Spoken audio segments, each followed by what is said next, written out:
여러분 안녕하세요. 이달의 끄떡없는 요한계시록 공부 시간입니다. 저는 이 시리즈를 줄여서 이끄요라는 애칭으로 부르고 있습니다. 그만큼 제가 애착이 많이 가는 컨텐츠인데요. 벌써 22강을 맞았습니다. 그리고 오늘 우리가 다룰 본문은 요한계시록 후반부에 해당하는 19장 11절에서부터 16절. 제목은 이렇게 붙여봤습니다. 하늘 백마 부대의 전투 방식. 그리고 우린 언제나 그렇듯 이 그림에서부터 시작해 왔습니다. 요한계시록 전체 구성을 보여주는 그림인데요. 지금 우리가 노란색 세모에 와 있다는 거 여러분 다 잘 아시죠? 그러면 또 거두절미하고 본문부터 확인해 보도록 하겠습니다. 오늘 본문은 사도 요한의 새로운 환상으로 시작이 됩니다. 그 환상은 바로 열린 하늘의 환상이었습니다. 즉, 하늘이 열리고 그 열린 하늘을 통해서 사도 요한이 무언가를 본 것이죠. 그럼 어떤 것들을 봤는지 그 다음 내용을 또 확인해 보도록 하겠습니다. 보라, 백마탄 자가 있으니. 백마탄 자를 봤네요. 그런데 그 백마탄 자의 이름도 보았습니다. 그 이름은 충신과 진실이라 그가 공의로 심판하며 싸우더라 라고 했습니다. 오늘 본문에서는 이 백마탄 자의 여러 이름들이 등장하게 될 것입니다. 그 이름들의 의미를 확인해 보는 게 이 요한계시록 19장 11절부터 16절을 이해하는 데 아주 중요한 키가 됩니다. 첫 번째 등장한 이름은 충신과 진실인데요. 이것을 원문으로 보면 피스토스카이 알레티노스라고 이제 읽습니다. 근데 이 피스토스와 알레티노스는 다음과 같이 번역할 수도 있습니다. 믿음과 진리. 제가 예전에 달달 말씀이라는 영상에서 한번 소개시켜드린 바가 있는데 피스티스라는 단어를 소개시켜드렸죠. 그것과 동조어입니다. 그리고 진리는 알레테이아라는 히라보를 쓰는데 그것과도 저 알레티노스는 동조어거든요. 그래서 믿음과 진리 이렇게 볼 수 있습니다. 그럼 여러분 믿음과 진리라는 이름에 걸맞는 저 백마탄 자는 누구일까요? 그런데 저 믿음과 진리, 충신과 진실이란 이름을 갖고 있는 백마탄 자가 싸우는데 그 싸움 방식이 기이합니다. 그 싸움은 공의로 심판하는 것이 저 백마탄 자의 싸움 방식이었습니다. 즉 공의, 올바름으로, 의로움으로 판단하는 것이죠. 판단과 심판은 같은 히라버에서 번역을 한 것입니다. 그러니까 공의로운 판단이 바로 저 백마탄 자의 싸움 방식이었던 것입니다. 그럼 그 다음 내용을 살펴보도록 하겠습니다. 그 눈이 불꽃 같고 그 머리에 많은 면류관이 있고 또 이름 쓴 것이 하나가 있으니 자기밖에 아는 자가 없고 또 그가 피 뿌린 옷을 입었는데 그 이름은 하나님의 말씀이라 칭하더라 라고 되어 있습니다. 여기서도 이름이 등장했습니다. 자기밖에 아는 자가 없는 이름, 하나님의 말씀 이렇게 이름이 등장했어요. 그런데 이 이름들은 각각 이름들이 여러 개 나올 텐데 이 이름들은 또 각각의 묘사와 연결되어서 이해를 해야만 합니다. 그럼 어떤 묘사가 있는지 그 세부 내용을 보겠습니다. 먼저는 그 눈이 불꽃 같대요. 여러분 그 눈이 불꽃 같다는 말을 들으니까 이미 요한계시록 1장에서 그 눈이 불꽃 같은 분을 우리가 만난 적이 있죠. 사도 요한은 그 앞에서 엎드려지지 않았습니까? 그리고 그분은 저 불꽃 같은 눈으로 마음까지도 꿰뚫어 보실 수 있는 분입니다. 이게 첫 번째 힌트고, 두 번째 보니 머리에 많은 면류관이 있습니다. 무언가 잘한 일을 했을 때, 공로가 있을 때 씌워주는 것이죠. 그런데 저 면류관이 하나도 아니고 많은 것으로 보아 대단히 훌륭한 일, 영광스러운 일, 의로운 일을 하신 분임을 우리가 알 수 있습니다. 저 백마탄 자가 말입니다. 그리고 이름을 썼는데 자기밖에 아는 자가 없대요. 이건 우리가 고대 사회를 좀 알아야만 이해할 수 있는 구절입니다. 고대 사회에서는 자신이 섬기는 대상의 이름이 대단히 중요했습니다. 왜냐하면 그 이름을 정확하게 발음을 하면 어떤 효력이 발생할 거라고 믿었기 때문이에요. 그래서 고대의 마법사, 주술사들은 자신들이 숭배하는 신의 이름을 정확하게 발음하는 것이 대단히 중요했습니다. 그래서 그 이름이 길어지고 전문화되다 보니까 나중에 주문이라는 게 생긴 것이거든요. 그래서 이름의 효력을 가지고 있다라는 것이 고대 사회의 특징인데 저기도 보니까 자기밖에 아는 자가 없는 이름이라고 하는 것은 그 이름의 효력을 오롯이 갖고 있다는 의미예요. 즉, 그 이름을 자기밖에 모르기 때문에 그 이름의 효력을 오롯이 갖고 있고 그 효력을 빼앗기지 않는다라는 것이 저 자기밖에 아는 자가 없는 이름의 뜻입니다. 그리고 그 다음 내용을 보니까 피 뿌린 옷을 입었대요. 여러분, 이것은 결정적인 단서입니다. 왜냐하면 이 피 뿌린 옷은 제사장의 옷이거든요. 레위기에 보면 나와 있습니다. 피 뿌린 옷은 정결하게 된 제사장의 옷인데 저분이 어떤 사건으로 인해서 우리의 제사장이 되셨나 봐요. 그리고 이 내용에 대해서는 히브리서가 자세하게 이야기하고 있습니다. 그리고 그 다음 내용을 보니까 그의 입에서, 그 백마탄자의 입에서 이 한 검이 나오니 그것으로 만국을 치겠고라고 했습니다. 오늘날은 저런 표현을 쓰지 않습니다. 이한 이런 표현 쓰지 않아요. 날카로울 이자인데 차라리 그냥 날카로운 검이라고 번역을 수정하는 것이 훨씬 쉽고 좋은 번역이 아니겠는가라는 생각이 듭니다. 어찌되었든 그의 입에서 날카로운 검이 나와서 그것으로 만국을 친다는 말입니다. 여러분, 이것은 폭력을 의미하는 구절은 아니겠죠. 왜냐하면 입에서 검이 나오는 것도 대단히 낯선 그림이지만 또 그것으로 만국을 친다는 건 실제로 입에서 나오는 검이 사람을 베어버린다는 말은 아닐 것입니다. 예수님을 따르는 사람들에게 저 입에서 나오는 검은 대단히 익숙한 이미지입니다. 히브리서에도 나오고 있죠. 저 입에서 나오는 날카로운 검은 바로 하나님의 말씀이죠. 즉 하나님의 말씀으로 만국을 통치하신다는 말이 저 구절의 의미가 됩니다. 그리고 그 다음 나오는 친히 저희를 철장으로 다스리며 라는 표현도 시편 2편의 인용입니다. 거기 보면 메시아께서 그 철장을 가지고 철장 권세를 가지고 만국을 통치하시고 심판하신다는 내용이 나오거든요. 시편 2편을 알고 있는 사람이라면 저 표현이 메시아께서 철장으로 만국을 다스린다는 말이구나 라고 이해할 수 있습니다. 그리고 이어지는 내용은 또 친히 하나님 곧 전능하신 이의 맹렬한 진노의 포도주 틀을 밟겠고 라는 내용이 따라 나오는데 이 내용도 이사야 63장의 인용입니다. 거기에 보면 에돔에서부터 와서 홀로 싸우시는 용사의 모습이 나오는데 그 용사가 만국을 통치하신다는 내용이 지금 우리가 읽었던 내용입니다. 그리고 이제 비로소 이름이 등장합니다. 그 옷과 그 다리에 이름 쓴 것 있으니 그 이름이 뭐냐 하면 세상에 많은 왕들이 있는데 그 왕들 중에 왕이시고 세상에 많은 주들이 있는데 그 주들 중에 주시다. 만왕의 왕이고 만주의 주라 하였더라 라고 되어 있습니다. 즉 지금 우리가 읽었었던 본문은 하나님의 말씀이 만국을 통치하신다는 그런 구절들이고 그 구절들 내용에 걸맞게 만왕의 왕, 만주의 주라는 이름이 나온 것이죠. 여러분, 만왕의 왕, 만주의 주라고 불릴 수 있는 분은 한 분밖에 안 계십니다. 그분은 자신의 영광을 다른 자에게 빼앗기지 않으시는 분입니다.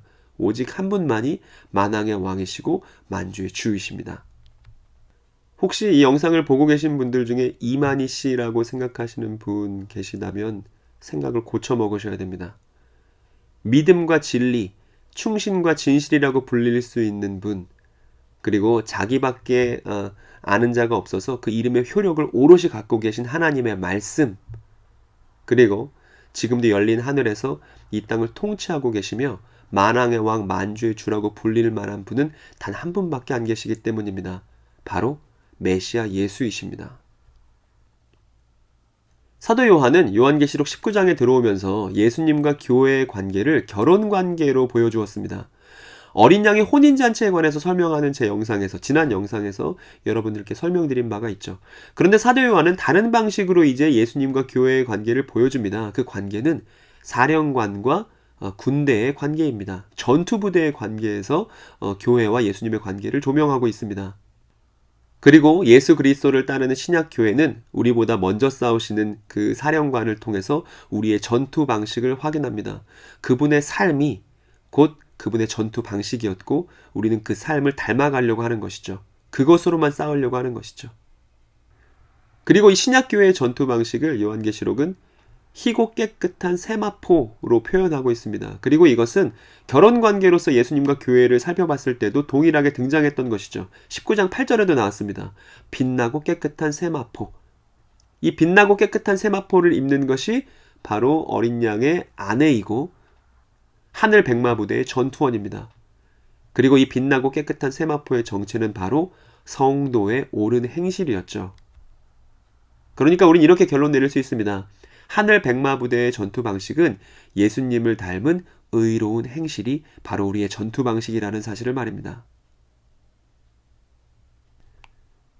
그런데 이와 달리 타인에 대한 증오와 폭력을 거침없이 사용하고 있는 타락한 군대도 있습니다. 여러분 얘네 누군지 아시죠? 바로 사탄적 권세인데 이 사탄적 권세에 대해서 말씀을 드리고자 합니다. 먼저 그 배후에는 사탄이 있었죠. 그리고 사탄은 7머리 10뿔 짐승에게 자신의 권세를 위임했습니다.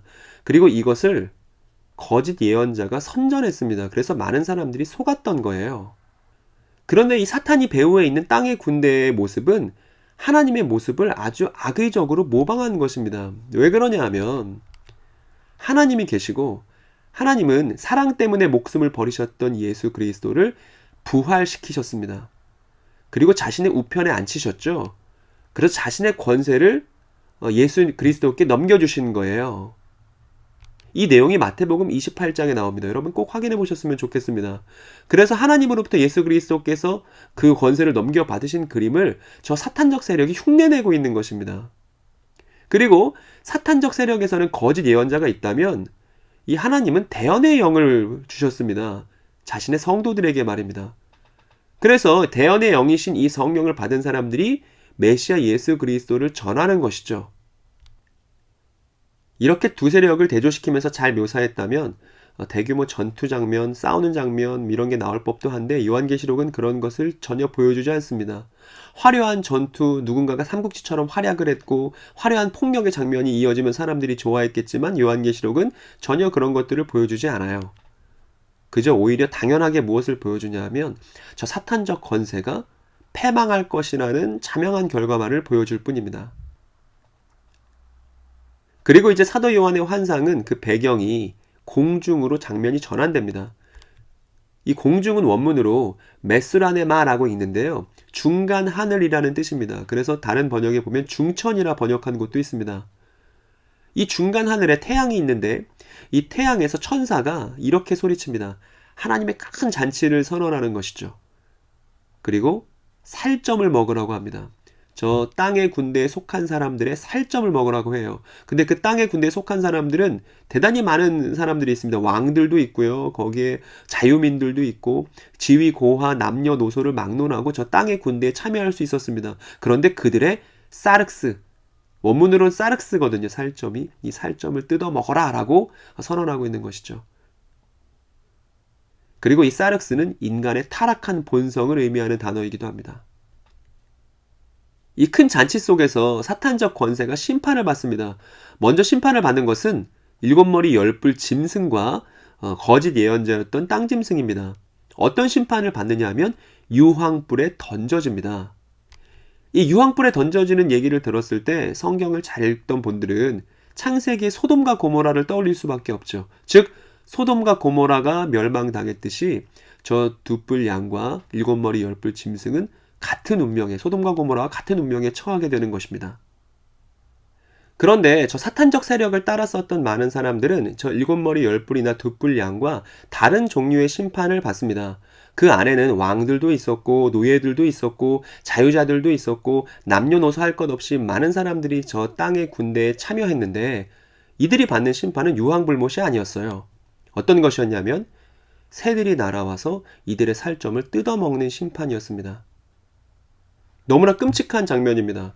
근데 여러분 우리가 지금까지 계시록을 쭉 이해하면서 예컨대 아까 백마탄자의 입에서 날카로운 검이 나온다고 했을 때 이것을 문자적으로 이해하지 않았죠? 즉 예수님의 입에서 실제 칼이 나오는 게 아니었지 않았습니까? 하나님의 말씀이라고 제가 여러분께 말씀드렸습니다. 여기에 여러분들 다 동의하셨을 거예요. 그렇다면 이 본문도 우리가 문자적으로 이해해서는 곤란합니다. 즉 정말 새들이 날아와서 그 조류들이 그 예수님을 따르지 않은 사람들의 살점을 뜯었다고 이해해서는 이 본문을 제대로 본 것이라 볼 수 없습니다. 왜냐하면 이 새들에게 뜯어먹히는 장면은 구약 성경의 배경을 잘 갖고 있는 사람들에게는 분명히 떠오르는 어떤 특정 의미가, 이미지가 있기 때문인데요.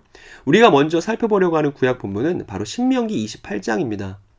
신명기 28장에 보면 말씀대로 살지 않았을 때 하나님의 율법을 지키지 않았을 때 겪게 되는 저주 목록들이 나오는데 그 저주 목록 중에 하나가 저렇게 새들에 의해서 시체가 뜯어먹히는 장면이기 때문입니다. 즉 새들에게 뜯어먹히는 장면은 하나님의 말씀대로 살지 않는 자들에 대한 심판을 의미하는 것입니다. 그러니까 심판의 방법을 말하는 게 아니라 심판받는 것이 분명하다는 것을 말하고 있는 것이죠. 그리고 빼놓을 수 없는 구약 본문이 에스겔서 39장입니다. 에스겔서 39장에는 이스라엘이 하나님께 대적하던 곡과 마곡의 심판이 나오는데 거기서도 저렇게 새들에 의해서 시체가 뜯어먹히는 장면의 심판이 등장합니다. 그러니까 새들에 의해서 뜯어먹힌다는 얘기를 들었을 때 구약의 배경을 갖고 있다면 자연스럽게 이거 신명기의 저주를 말하는 거구나. 율법대로 살지 않은 저주를 말하는 거구나. 하나님께 대항했었던 곡과 마곡과 같은 운명에 처해진다는 것이구나 라는 의미를 떠올릴 수 있다는 것입니다. 물론 문자적이 아니라 상징적으로 해석한다고 해서 죄를 가볍게 여겨서는 안 될 것입니다. 그럼에도 불구하고 문자적인 해석을 피해야 되는 본문이 지금 우리가 보고 있는 요한계시록 19장입니다. 그리고 요한계시록 전체가 문자적으로 보기에는 어려운 부분들이 대단히 많이 있다는 사실을 꼭 유념해서 읽어야 하는 그런 책입니다. 그리고 이때 새들이 와서 막 다 뜯어먹는다고 했잖아요. 한 가지 기이한 것이 우리가 주목했으면 좋겠는 것이 이때 땅의 왕들도 심판을 받습니다. 이 새들이 뜯어먹히는 심판에 땅의 왕들, 저 사탄적 권세에 동맹했었던, 사탄적 권세에 참여했었던 땅의 왕들도 저 심판 대상에 들어있는데 이 땅의 왕들에 대한 이야기가 요한계시록에서 여기서 끝이 아니에요. 뒤에 다시 한번 등장합니다. 그래서 왜 뒤에 다시 한번 또 땅의 왕들이 나오는지에 대해서는 그때 가서 또 말씀드리도록 하겠습니다. 여기서는 일단 우리가 이렇게 정리할 겁니다. 땅의 군대에 가담한 이들은 신명기의 저주에 있는 것이 분명하다. 곡과 마곡과 같은 운명에 처할 것이 분명하다. 그리고 여러분들이 한번 생각해 보세요. 이러한 대조를 하늘 백마 부대와 사탄적 세력을 추종하는 땅의 군대의 대조를 본 당시 교회들이 어떤 생각을 했겠습니까? 또 이 대조를 보고 있는 오늘 우리는 어떠한 교훈을 여기서 얻어야 될까요? 이미 패배한 사탄적 통치에 참여하지 말고 하늘 백마 부대의 방식으로 끝까지 전투할 것. 저는 이렇게 이야기하고 싶습니다. 그리고 저는 이것이 요한계시록 19장이 보여주고자 하는 메시지라 생각합니다. 그리고 바로 이 내용, 메시아 예수께서 이미 이기셨고 또 우리도 그의 방식을 따라서 지금 전투하고 있다는 이 내용을 잘 보여주고 있는 기독교 예식이 있습니다. 바로 성찬입니다. 즉 예수 그리스도의 살과 피를 먹으며 예수께서 사탄을 이기신 방법을 생각하는 거예요. 메시아 예수께서는 사탄을 어떻게 이기셨냐 하면 십자가 위에서 이기셨습니다. 그래서 사랑이 죽음보다 강하다는 사실을 그 골고다 언덕에서 보여주셨죠. 그리고 신약교회도 마찬가지로 예수님의 살과 피를 먹으며 나 역시 그러한 방식으로 사탄과 맞서 싸우겠다고 결심하고 또 그렇게 삶을 이어가는 것이 성찬의 의미이기 때문입니다. 그래서 신약교회는 성찬에 참여할 때마다 이미 이기신 예수 그리스도의 승리를 기념하고 그리고 우리 역시 그 승리에 참여하고 있음을 확인할 수 있는 것이죠. 그런데 여러분 여기까지 내용을 봤으면 한 가지 우리 의문점이 남습니다. 어떤 것이냐면 일곱 머리 열뿔 짐승도 유황불못에 들어가는 장면이 나왔고 땅 짐승도 유황불못에 들어가는 장면이 나왔고 땅의 군대들도 신명기의 저주 아래서 심판받는 장면이 요한의 환상 속에 나왔습니다. 그런데 진짜 심판받아야 될 놈은 아직 그 장면이 안 나왔죠. 바로 이 놈입니다. 사탄에 대한 이야기가 아직 안 나왔습니다. 그리고 다음번 영상에서 이 사탄의 심판에 대해서 요한계시록 20장 내용을 중심으로 여러분들께 설명드리도록 하겠습니다. 오늘 제가 준비한 내용은 여기까지입니다. 좋아요와 구독을 또 부탁드리고 2단의 끄떡없는 요한계시록 이끄요는 다음 시간에 사탄의 패망에 관련된 내용을 가지고 여러분들을 찾아오도록 하겠습니다. 그럼 오늘도 좋은 하루 되시길 바랍니다.